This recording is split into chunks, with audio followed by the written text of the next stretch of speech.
Kaixo eta ongi etorri jakidunera. Gaurko bideoan, selektibitateko probabilitate blokea birpasatuko dugu. Hemen dituzue, link batean, ohikoenak. Probabilitatean, ia beti agertzen da probabilitate baldintzatua. Hori egingo dugu gaur.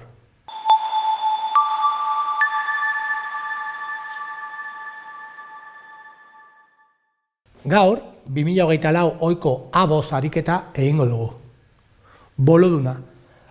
Bi kutsa dauzkagu, A eta B, hemen dituzue konposizioa, eta saiakera da A kutsatik zoriz hartuko dugun bola bat eta sartuko dugu ben. Gero ondo nahaztu eta hortik aterako dugu bola bat. A apartatuan zuhaiz diagrama egin behar dugu. Eta gero, B apartatuan eskatzen da ze probabilitate dago bola hau berdea izateko. Zen jakinik gorria atera dugula, atik, ze probabilitate dago berdea izateko, eta den jakinik azkeneko bola B atera duena, betik atera duena, berdea dela, ze probabilitate dago lehenengoa gorria izateko. Hasiko gara zuhaiz diagramarekin. Lehenengo saiakera da, atik bola bat ateratzea. 3 aukera dauzkago. Edo berdea ateratzea, edo gorria ateratzea, edo urdina ateratzea. Jarriko dugu hemen A, atik atera duelako. Zenbat bola daude? 3 gehi 5 gehi 4, 12 bola daude. Eta zenbat dira berdea? 3. Eta gorria 5 12tik. Eta urdina 4 12tik. Orain, kontua da, behin bat sartuta, hemen ja ez dira 7 egongo, 8 baino. Orduan, aukera dira berdinak, berdea, gorria eta urdina, baina orain ez daude 7 bola, daude 8.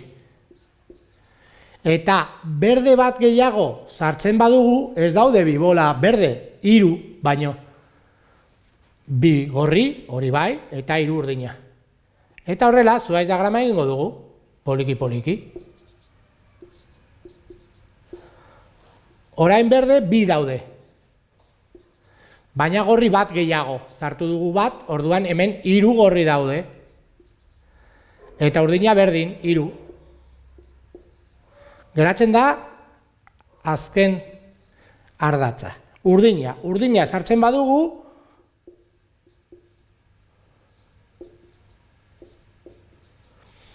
bi berde daude, 2 gorri daude, baina kasu honetan ez daude 3 urdina, orain daude 4. Eta hau izango da zuhaiz diagrama. Zuhaiz diagrama ondo eginda, erantzunak erraz egin alditugu. Lehenengoa, berdea izateko, B-tik berdea izateko, bada, adar hau, edo adar hau. Guztiak batuko ditugu.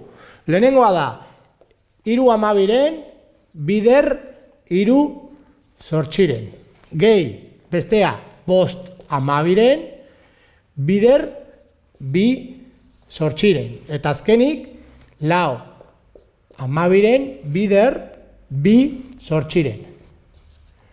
Hau, kalkulagailuarekin egin aldugu, MKT eginda dauzkagu, baina ja, simplifikatuta ematen da, 9 zati 32, gutxi gora bera 0,28. Hau da, betik berde ateratzeko probabilitatea. Orain, kontu zibili honekin. Jakinik gorria atera duela atik, ze probabilitate dago berdea ateratzeko. Hau da, hau. Jakinik gorria sartu dugula hemen, berdea ateratzeko 2 8tik 2, zuzenean. Gero ja, simplifikatuko dugu eta ematen da laurden bat. Hemen baldintzatua a posteriori dago.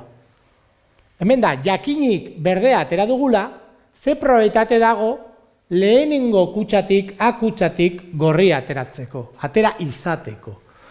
Hemen, Bayesen teorema aplikatuko dugu.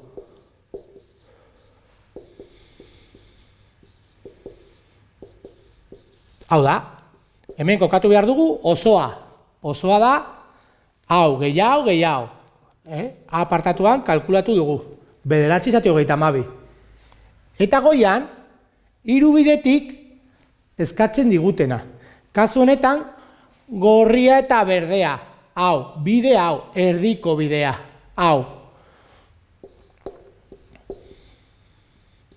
Azkenean proportzio bat da. Hau, kalkulagailuarekin egin aldugu, eta ematen da simplifikatuta 10/27. Hau izan da dena, mila esker ikusteagatik, eta gogoratu, sare sozialetan eta web orrian jarraitu jakindun.